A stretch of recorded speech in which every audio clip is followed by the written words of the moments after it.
Bonjour à tous. Aujourd'hui, on va parler d'un sujet passionnant qui est la fabrication distribuée. Je suis Bertrand de Maker Faire et Maker Faire, ce sont des événements à travers le monde qui portent ce mouvement des makers, qui sont des gens qui font des choses, parfois pour s'amuser, parfois pour changer le monde, en tout cas des gens qui fabriquent. Et aujourd'hui, on va passer un cran au-dessus. On va parler de fabrication distribuée, de manufacture de territoire. Et je voudrais attirer votre attention parce que je pense sincèrement que ça va changer notre quotidien, que ça commence déjà à changer notre quotidien. Et je voudrais vous rappeler, alors moi je fais partie de cette génération qui a vu l'arrivée d'Internet. Je parle d'Internet avec un modem 56K où il fallait 1 minute pour afficher une photo. Et on nous disait à l'époque, ça va changer nos vies. Et je vous avoue qu'à l'époque, j'étais pas vraiment convaincu que ça allait changer ma vie. Alors j'avais assez vite découvert qu'on pouvait draguer les filles sur caramel, mais à part ça, je mesurais pas à quel point ça allait changer ma vie. Et aujourd'hui, 20 ans après, je dois reconnaître que ça a un peu changé ma vie. Et je pense que c'est ça dont on va parler aujourd'hui, d'un sujet qui est la fabrication distribuée. Et je vais vous dire, ça va changer votre vie. Et vous serez convaincus ou pas, mais on en reparle dans 20 ans. Et vous allez voir que c'est vraiment quelque chose de puissant, quelque chose de nécessaire, parce qu'on a quand même une planète dont on ne va pas pouvoir tout le temps tirer les ressources ad vitam aeternam. Donc il y a un vrai enjeu. Et pour ça, on a les belles personnes qui sont là pour en parler, qui sont à côté de moi. Alors Patrick est dans les embouteillages, justement c'est un autre sujet, hein. Mais il va arriver. Et donc aujourd'hui, on a la chance d'avoir Claire Papin qui va nous parler de design éco-conçu, etc. On a Anthony Sediki, comme si je pouvais hésiter encore. Et d'ailleurs, ils vont se présenter en 2 mots, et puis après, on attaquera, on va pas perdre trop de temps. Donc on va commencer par les filles. Bonjour Claire. Donc bonjour, donc, je m'appelle Claire Papin, je suis designer produit industriel. Donc j'ai fondé la société Loukou, qui est une agence de design et d'écosystème circulaire. Le but de cette société, c'est d'accompagner les entreprises et les industriels vers une démarche de production et de coopération innovante, tout en réduisant les impacts sur l'environnement et développant la résilience de nos territoires. C'est à moi. Bonjour à tous. Anthony Sediki, j'ai créé le mouvement de visières solidaires pendant le premier confinement qui a permis de protéger en fabrication distribuée, je l'ai appris par la suite, plusieurs millions de visières qu'on a distribuées gratuitement aux acteurs de la fonction publique, à tous ceux qu'on avait besoin. Aujourd'hui, je suis toujours le président de cette association. Je suis également le fondateur d'un tiers-lieu labellisé récemment manufacture de proximité. Et je suis également le président de 2 sociétés, VS Projects, SAS et MakerNet. Mais j'y reviendrai plus tard sur ces 2 structures qui portent les piliers de la fabrication distribuée de demain, à mon sens. Alors Anthony, c'est quoi la fabrication distribuée ? Merci pour la question. La fabrication distribuée, pour vous donner un exemple, c'est ce qui s'est passé avec les visières. Plutôt que de produire dans une grande usine un même produit à grande échelle qu'on va ensuite expédier sur tout le territoire avec toutes les économies, toute la consommation CO2 qu'on peut imaginer, la gestion de stock, la gestion de production, on va répartir cette production dans des petites usines agiles. Et là, pour faire le parallèle avec les visières, vous imaginez que les petites usines agiles étaient les makers chez eux, avec leurs imprimantes 3D, qui produisaient l'outil chez eux et les distribuaient au plus proche du besoin. Ça a énormément d'avantages. Ça permet de limiter le stock. Plutôt que de stocker plusieurs centaines de milliers de produits, on va juste stocker de la matière et produire à la demande. Et également, comme je vous le disais tout à l'heure, livrer au plus proche, donc limiter énormément les coûts de déplacement. On a aussi, grâce à la fabrication distribuée, la possibilité, notamment en France, et c'est assez rare pour le souligner, aujourd'hui les outils technologiques qui nous permettent de répondre à ce besoin et à répondre à ce défi technologique. Donc j'espère que c'était clair au niveau de la fabrication distribuée. Donc on crée localement, à l'unité, les objets dont on a vraiment besoin. à l'unité, en petite série, en moyenne ou en grande série. Il faut imaginer que le tissu industriel français va évoluer dans les prochaines années. Plutôt que d'avoir encore une fois de grosses usines, on va avoir des usines agiles avec différents outils de production qui vont être éparpillés sur le territoire, que ce soit français, européen ou même mondial, pour répondre de façon agile à différents besoins, pour éviter encore une fois de surconsommer, de surproduire et de produire quasiment à la demande. L'impression 3D pour ça est vraiment parfaitement adaptée, mais il y a plein d'autres outils industriels qui sont compatibles. Et finalement, tout ça s'appuie aussi sur une architecture Internet, parce que tu vas nous parler de Visière Solidaire et de comment est né ce projet. C'est le projet de ta vie aussi. Aujourd'hui, oui. Je te remercie de le souligner. En effet, Internet a un point crucial dans la fabrication distribuée, parce qu'on va référencer, comme on l'a fait avec les visières. Je vais vous expliquer ce qui s'est passé avec Visière pour que vous compreniez et que vous puissiez vous projeter. On référençait la demande en région parisienne. On référençait la demande chez moi, pour le coup. C'était l'usine de réception. Et on répartissait la charge de production sur le territoire dans les différentes régions. Je vais peut-être changer de micro. Je ne sais pas si c'est mieux.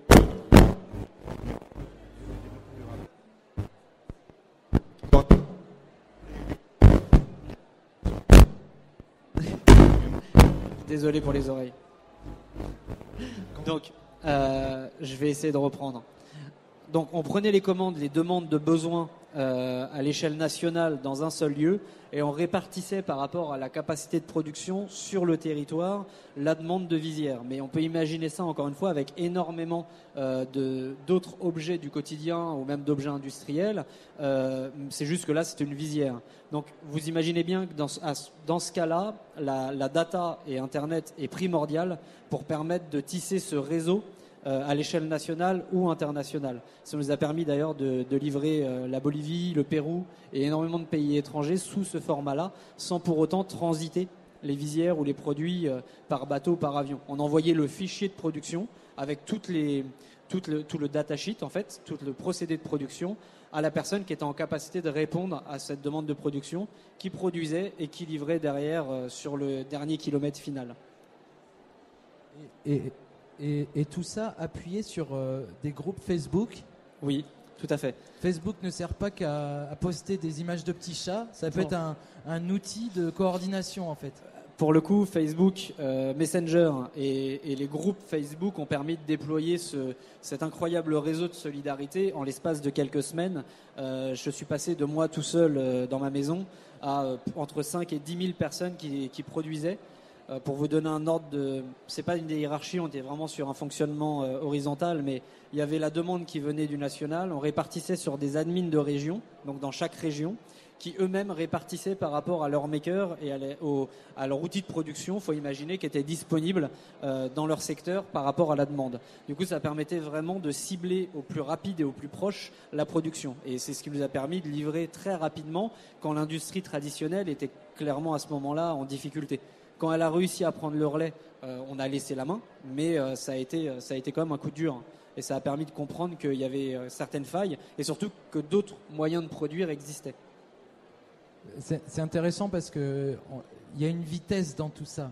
Et où les entreprises ont un bureau de développement avec les 100 meilleurs ingénieurs de leur pays, on ne doute pas de leur qualification.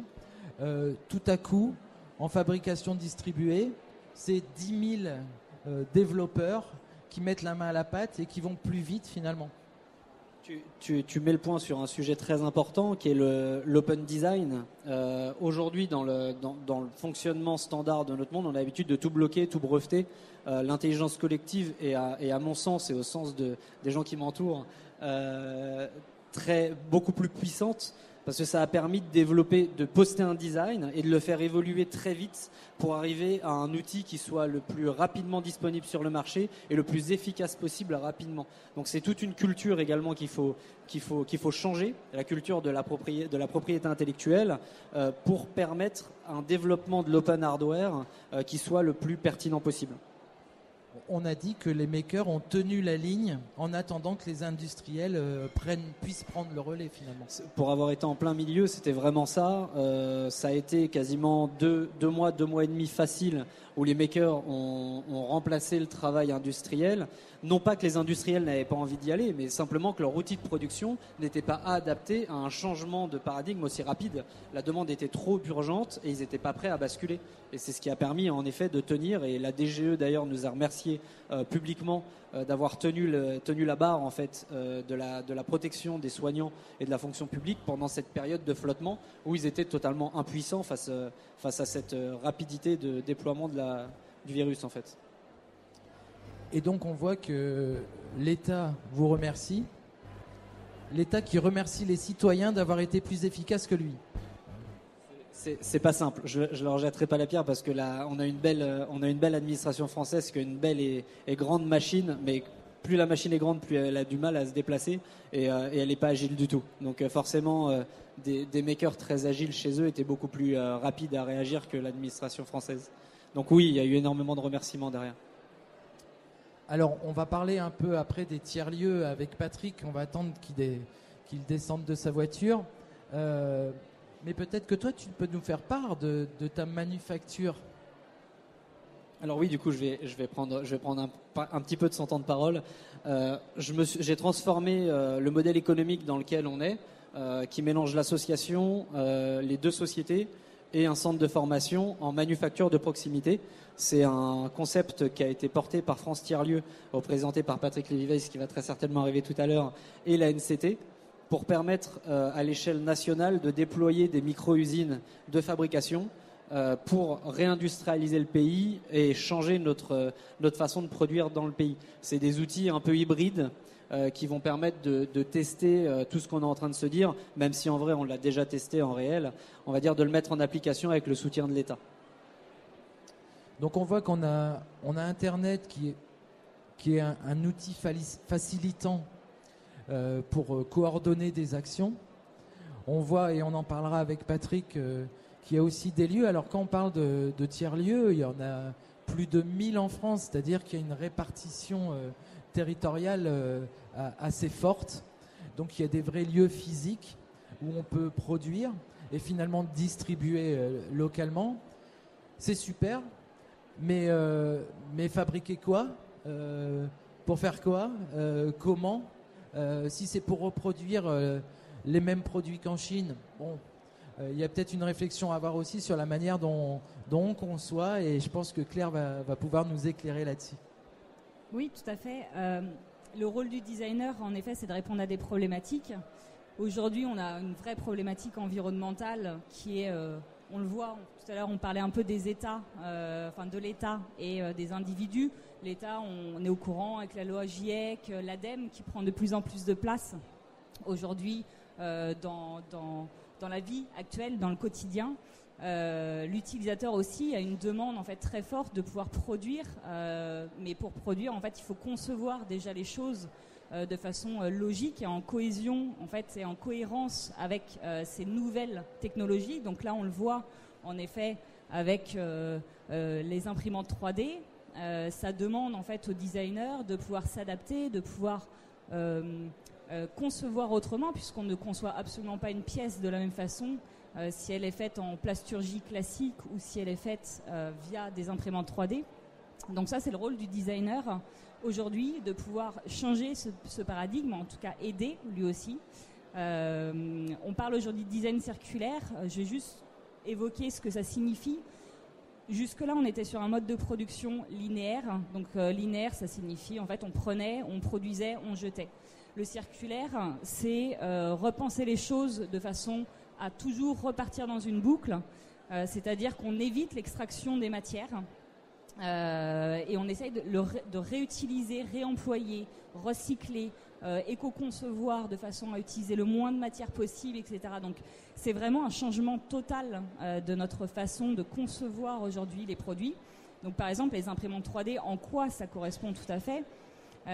Ça permet, comme il le disait, en effet Anthony nous disait ça, c'est pouvoir produire au plus proche de la zone où on aura besoin de l'objet final, mais c'est aussi avoir moins de rebut de production, c'est aussi avoir moins de chutes, c'est aussi penser, se dire demain un objet qui est cassé, l'open source en fait est toujours existante, c'est pas un moule d'injection qui va être détruit, qui va être jeté, c'est à pouvoir grâce à ces fichiers refaire une pièce demain, donc il n'y aura plus d'obsolescence matérielle en tout cas sur les produits.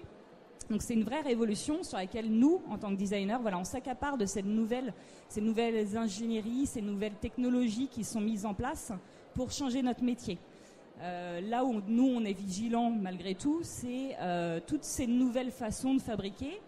Il faut vraiment s'assurer que d'un point de vue écologique, on répond réellement à une vraie demande écologique et surtout que notre réponse est en adéquation. Dans ma société, par exemple, on fait des ACV à chaque produit qu'on conçoit pour être sûr que le système de production, les systèmes de transport, les systèmes, l'éco-conception qu'on a faite de notre objet, la matière, toutes ces choses-là répondent d'un point de vue environnemental en ayant le moins d'impact possible. Les ACV, c'est l'analyse de cycle de vie. Donc on va étudier en fait sur 15 impacts environnementaux quels sont les impacts de notre produit, parce que tout produit a un impact. Ça, il faut quand même l'avoir aussi en tête, c'est que produire, c'est obligatoirement impacter l'environnement, mais on va essayer d'en avoir le moins possible. Donc tout ça, c'est des choses qui changent complètement notre façon de concevoir aujourd'hui. Et c'est vrai que il y a aussi le principe des tiers-lieux qui aujourd'hui sont une source aussi pour nous d'un point de vue des nouvelles technologies, créer de la cohésion, créer pour nos clients de la cohésion sur les territoires. Le but de créer et d'éco-concevoir, c'est aussi de se dire le Made in China, on en a marre. Comment en fait on produit au plus proche de notre territoire, comment on produit de façon beaucoup plus écologique les choses. Et en effet, les tiers-lieux ont un énorme rôle dans tout ça, au même titre que les industriels et au même titre que les designers.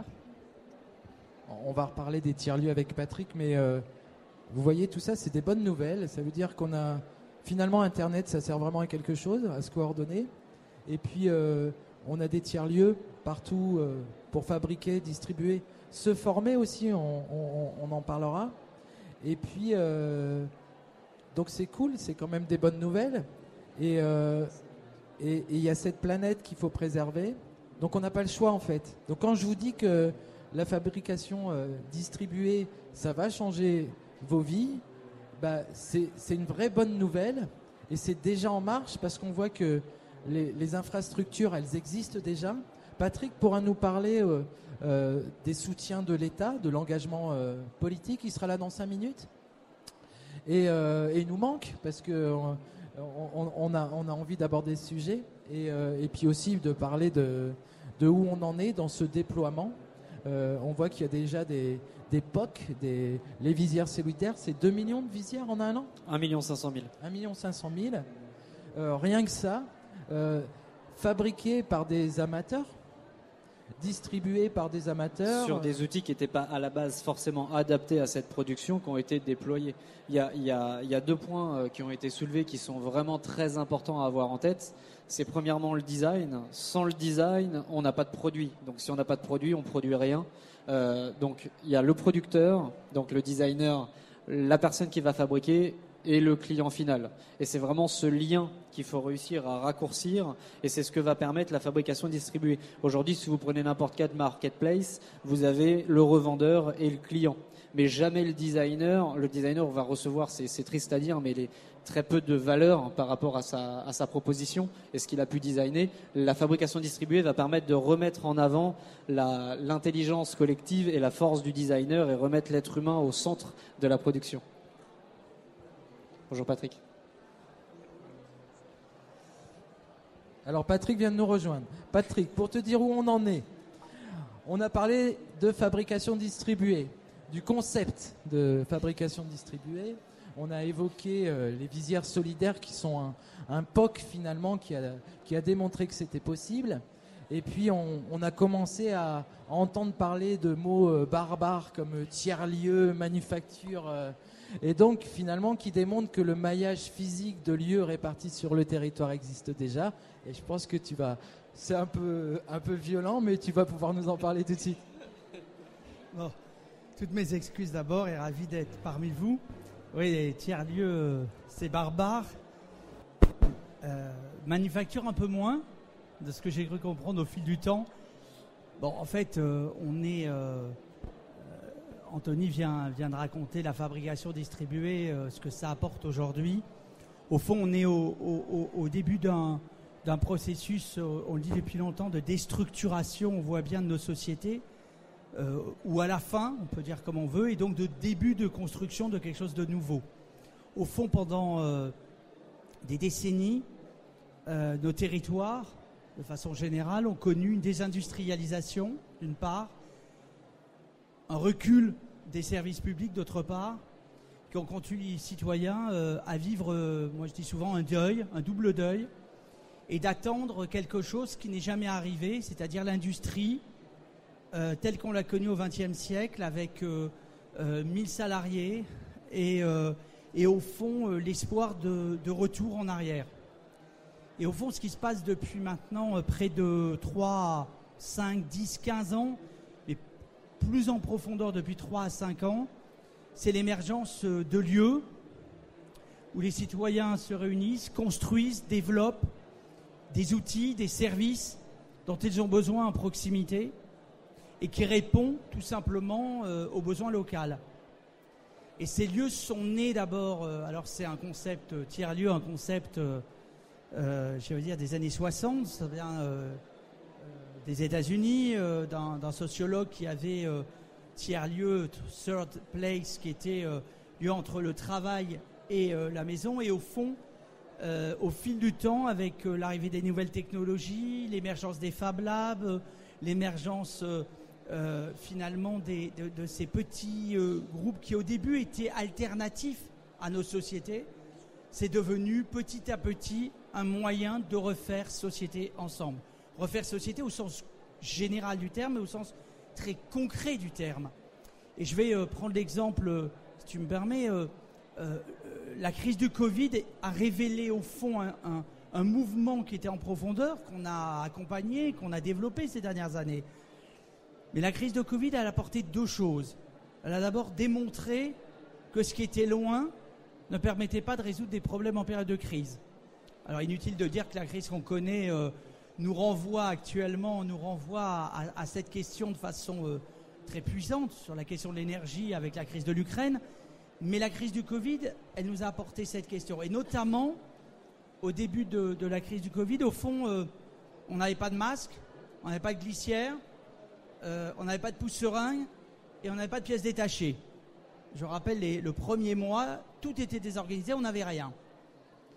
5 millions de pièces ont été réalisées par des Fab Labs dont personne ne connaissait ou ne voulait reconnaître leur utilité au sein de la société organisée telle que nous la connaissons, à part des aficionados, par ceux qui font de la fabrication distribuée en petite quantité, en petite ligne, etc., qui avaient leurs adeptes, leurs aficionados. Et en réalité, tout d'un coup, les industries, les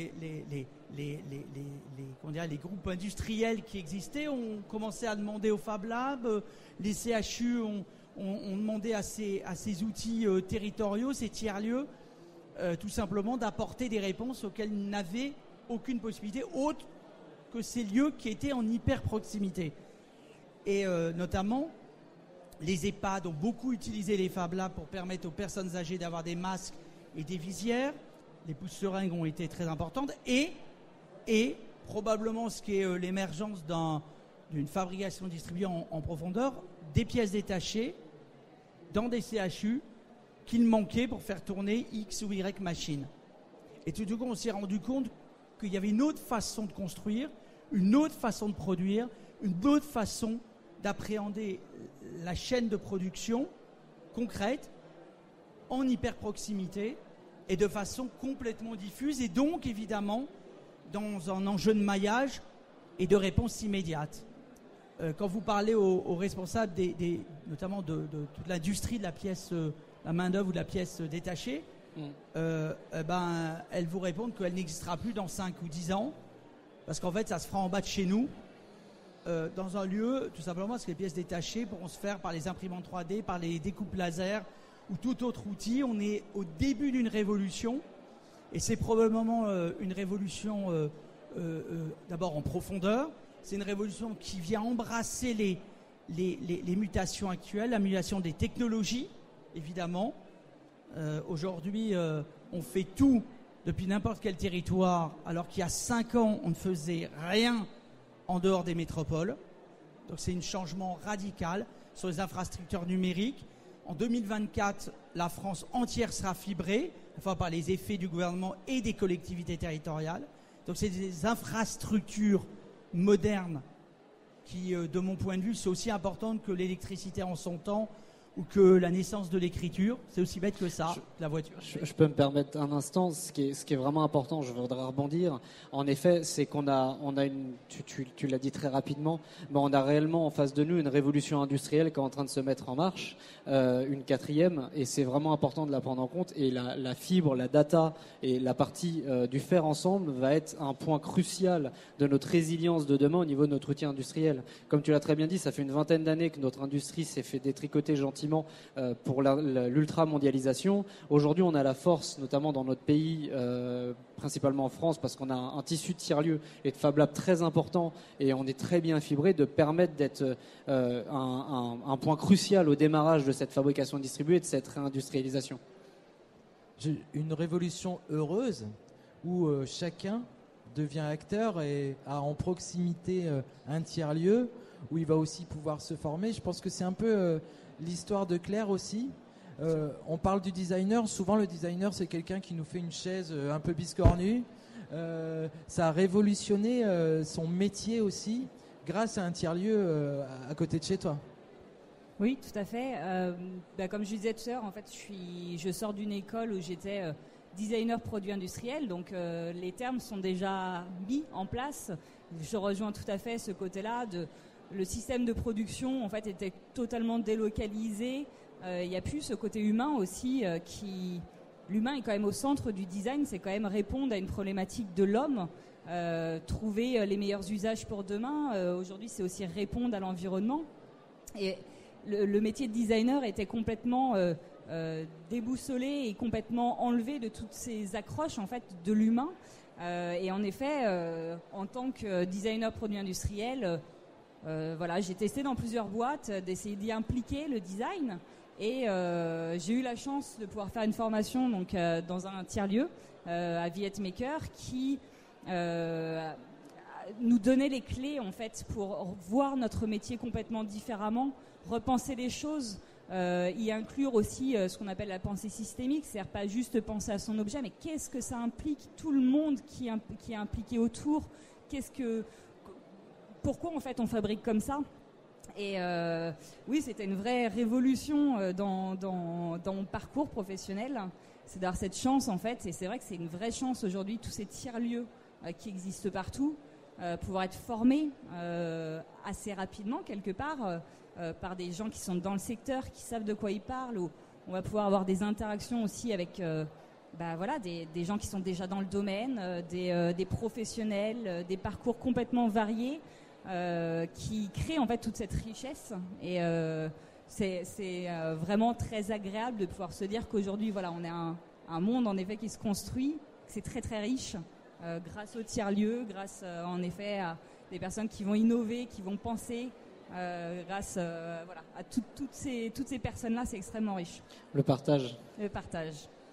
Et accessible à tous finalement, parce que la fabrication distribuée, il y a aussi distribué. Et je pense que pendant les visières, on n'a pas besoin d'être un ingénieur en impression 3D pour distribuer des visières et tout le monde peut s'impliquer dans le mouvement en fait. C'est très important ce que tu dis. J'avais des mères de famille qui étaient un peu déboussolées, qui avaient une imprimante 3D qu'ils avaient achetée pour leurs enfants mais qui ne savaient pas quoi en faire et qui ont juste utilisé le G-code avec la force du partage. Les autres makers qui eux maîtrisaient envoyaient les fichiers qui leur permettaient de produire, et il y a des gens qui se sont parfaitement révélés sous cette forme-là, qui adoraient pouvoir aider les autres avec l'aide d'autres personnes. Encore une fois, la force du partage, on y revient. On a un animal social, il n'y a rien à dire. On m'informe qu'il reste déjà plus que 10 minutes. Si vous avez des questions, c'est maintenant. Moi, j'en ai une. Mais allez-y.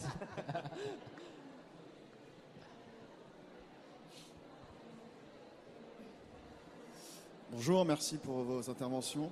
Je voulais savoir, dans ce monde qui est très open source, les designers, au final, ils se financent comment ? Je peux. Il posait la question du financement du designer, si c'est bien ça. Ça fait un peu plus de 7 ans que Pierre-Alexis Cavani, qui n'est pas là, mais je le représente au nom de MakerNet, travaille justement sur un modèle économique de marketplace de fabrication distribuée qui va permettre de remettre, comme je le disais tout à l'heure, le designer au centre de la force de proposition. Parce que comme tu l'as très bien dit, s'il n'y a pas de design, il n'y a pas de produit. Donc l'idée, c'était vraiment de trouver un modèle économique qui fasse le lien entre le designer, le producteur, qui pourrait très bien être un tiers-lieu, une manufacture ou même un particulier, et le client final, et de rétribuer tout cet ensemble-là pour éviter qu'il y ait une sorte d'unilatéralité entre le revendeur et le client final. Donc c'est des sujets qui sont très complexes, mais auxquels on est en train de travailler.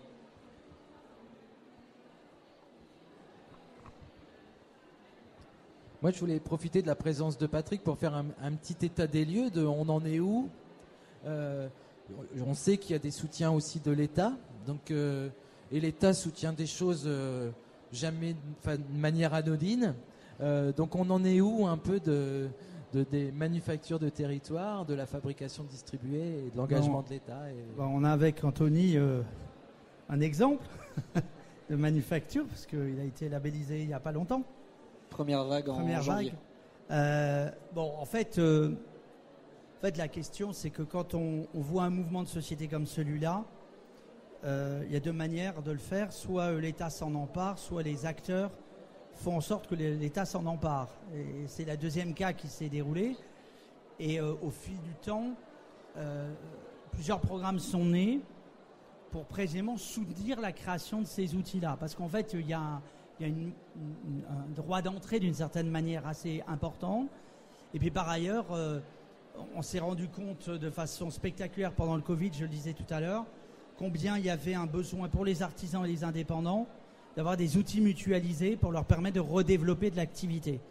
Et qu'autant l'activité s'était arrêtée et qu'il y avait des soutiens certes individuels, mais il n'y avait évidemment plus la capacité de développer des moyens avec le coût des machines et la transformation auquel on est face aujourd'hui. Donc le programme du gouvernement sur les manufactures est en cours.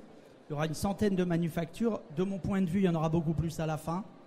Parce qu'en fait, c'est en train de créer, y compris chez un certain nombre de grandes entreprises françaises, des réflexions autour de soutien à ces systèmes-là. Tout simplement parce qu'ils savent qu'ils en auront besoin dans les territoires. Souvent parce qu'ils sont retirés et que maintenant, il y a une prime au local. Et que donc tout ça fait réfléchir les écosystèmes qu'évoquait Anthony tout à l'heure, notamment industriels. Premier élément. Donc ce programme, celui-là, on est allé très très vite. Hein.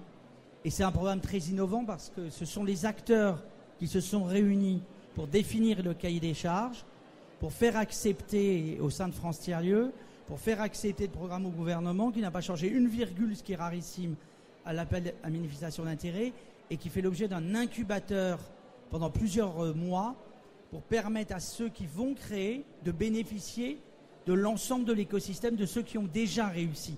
Et donc faire avec ou faire ensemble est un enjeu stratégique pour réussir tout simplement le passage à l'échelle. Je voudrais juste pour donner 3 chiffres qui disent le mouvement qui est en cours. Au-delà du programme ou des programmes qui ont eu lieu ces 3 dernières années et qui font que l'État s'est engagé ou s'engage à hauteur, je pense que tout compris, compris avec les collectivités, c'est près d'1 demi-milliard d'euros qui est injecté partout dans le territoire autour d'outils de cette nature, ce qui est hors norme pour tout pays européen. Premier élément, en 2019, c'est-à-dire avant Covid, c'est 2 millions de personnes qui travaillaient dans les tiers-lieux, qui avaient fait un projet. Ça pouvait durer 15 jours, ça pouvait durer 6 mois. C'est 150 000 personnes qui y travaillent quotidiennement. Ça peut être dans l'inclusion sociale, ça peut être dans la fabrication distribuée, ça peut être dans les deux, ça peut être dans une start-up à mi-chemin, mais dans les tiers, c'est 150 000 personnes quotidiennement. Donc on peut imaginer qu'aujourd'hui, 2 ans après et Covid passé, c'est infiniment plus. Et c'est 4 millions de personnes qui ont participé à des activités culturelles. Autrement dit, c'est une société qui émerge, une autre façon de faire.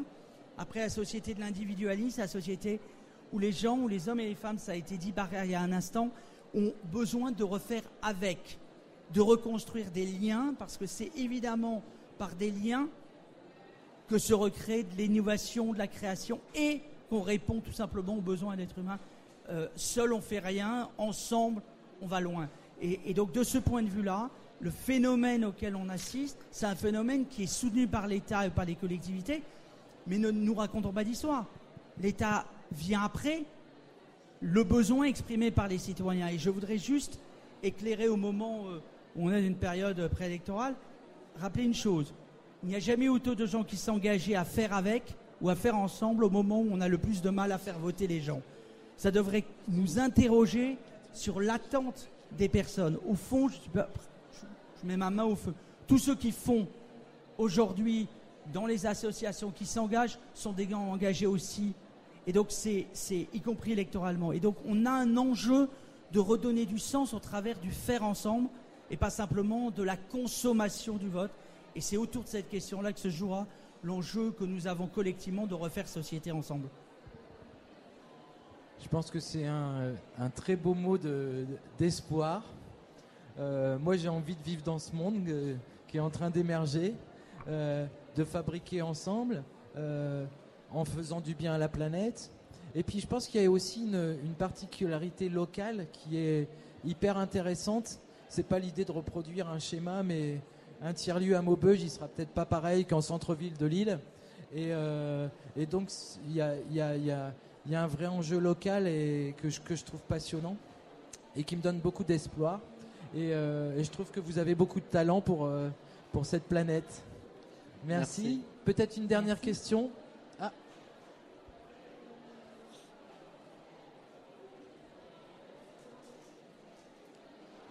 La question est en fait très, très simple. C'est qu'en tant que citoyen, comment on peut s'engager dans les nouveaux processus de production, quoi. Parce que vous parliez de vous en tant que responsable de structure, mais moi, à petite échelle, qu'est-ce que je peux faire pour vous? On ouvre les portes Non, mais quels sont les moyens mis à disposition pour les citoyens pour avoir une participation, peut-être un fichier ressources, pas forcément sous forme Pôle emploi, mais peut-être dans un cadre associatif. Comment ça marche concrètement, quoi? Je vais faire une mini-réponse et après. Merci. Quand on a envie de lire, on va à la bibliothèque. Et je pense aujourd'hui, ça devrait être aussi naturel d'entrer dans le tiers-lieu d'à côté, dans lequel forcément il y aura des formations pour apprendre à faire. Et moi, je ne sais rien faire, mais vraiment de tout niveau. Et puis des outils pour faire.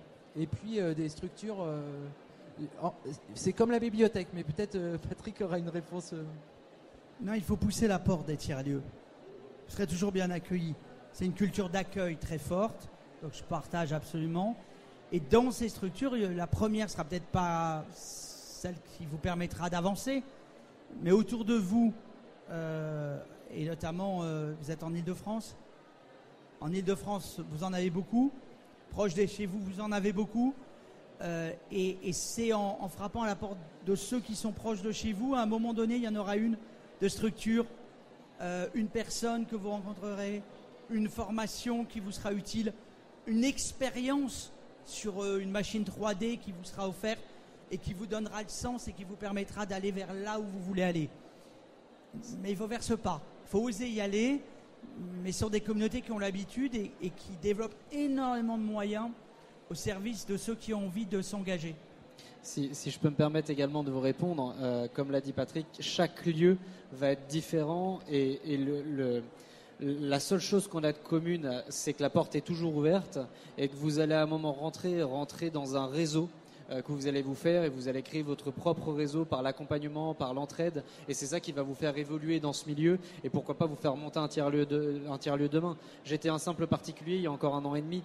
Et aujourd'hui, j'ai monté le tiers-lieu et tout ça, c'est grâce à la force des gens qui entourent ce projet. Donc il ne faut vraiment pas hésiter à pousser les portes de ces lieux. Et comme le dit Patrick, n'hésitez pas, même si le premier ne correspond pas à ce que vous attendiez, faites-en d'autres. Vous allez forcément à un moment tomber sur un territoire ou un tiers-lieu qui va vous correspondre. Ah, l'identification. Il y a sur France Tiers-Lieux, il y a un référencement des tiers-lieux à l'échelle nationale. Alors vous allez sur France, merci.